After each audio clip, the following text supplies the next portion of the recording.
Hi everyone, welcome to my channel. My name is Gabriella. I hope that you're all doing well. In today's video, we'll be looking at a very useful yet very underappreciated pigment, PG17 Chromium Oxide Green.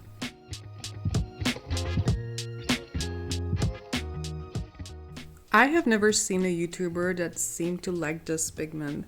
Every time it comes in a set and it's being swatched out in a review, people never seem to be fond of it for some reason. As for me, this was actually the only green in my first 12 color artist grade set that I ever purchased back in 2019, and I've been using it ever since. I have it on most of my palettes and it has become my favorite single pigment green.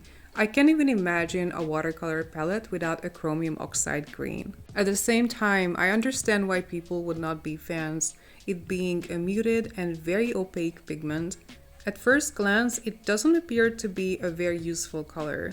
However, in my experience, it is indeed very versatile, and I hope that this video will do this unappreciated pigment some justice.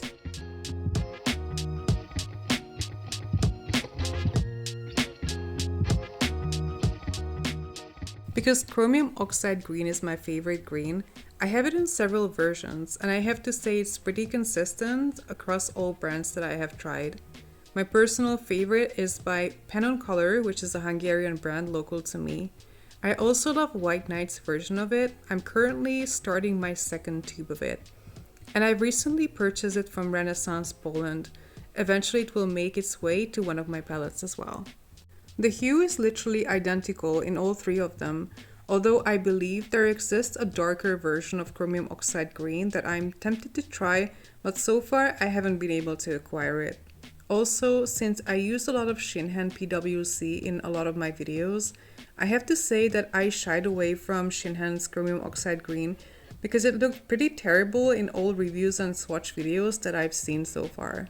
Shinhan is a great brand, make no mistake, but I wouldn't recommend their chromium oxide green. A much better option would be Holbein's Terra Vert, which is actually a mixture of chromium oxide green and green earth. It's almost the same hue with the same properties essentially. I especially recommend Holbein's Terra Vert for a good chromium oxide green if you prefer Eastern style watercolors.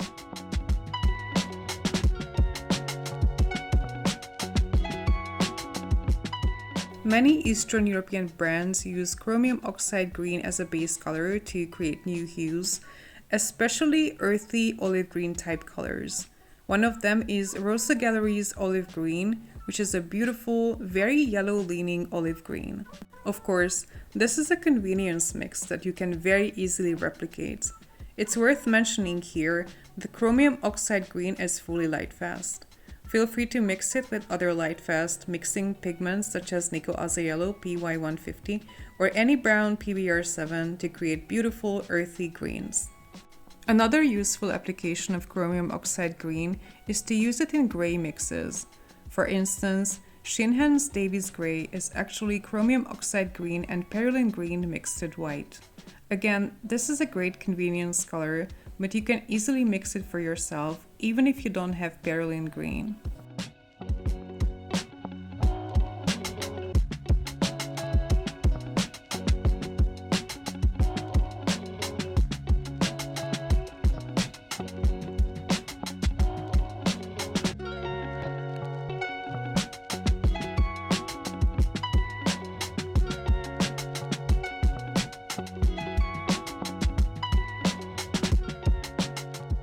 While researching for this video, I became aware that Rosa Gallery offers a very interesting color called Magenta Gray, which is chromium oxide green and quin magenta PR122 mixed together. Now, I don't have that color, but nonetheless, I become pretty intrigued by experimenting with chromium oxide green and cool red mixes. Here I'm mixing chromium oxide green with genuine alizarin crimson PR83 just to see how it goes. What I'm trying to illustrate here is that in spite of the obvious opacity and seemingly maybe not so intense color payoff at first, chromium oxide green can become a highly useful mixing color in your palette. It's also a very affordable pigment. Budget brands offer it in great quality. Personally, all versions of Chromium Oxide Greens that I own are on the affordable side. And because they are all so reliable, I never felt the need to invest in a Daniel Smith tube version of it, although someday I might try that one as well. But for now, I feel like I have a huge stash to go through first.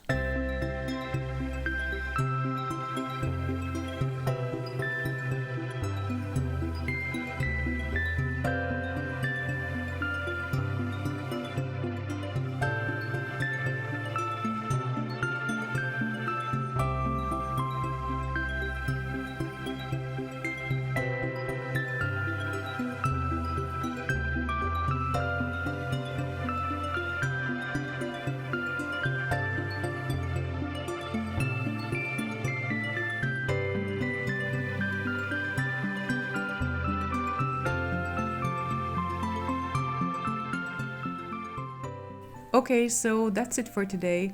I hope you enjoyed this video. If you did, please give me a thumbs up and leave me a comment. And let me know in the comments if you have tried Chromium Oxide Green and whether you liked it, because I'm genuinely curious. Thank you for watching this to the end. Take care and see you next time. Bye!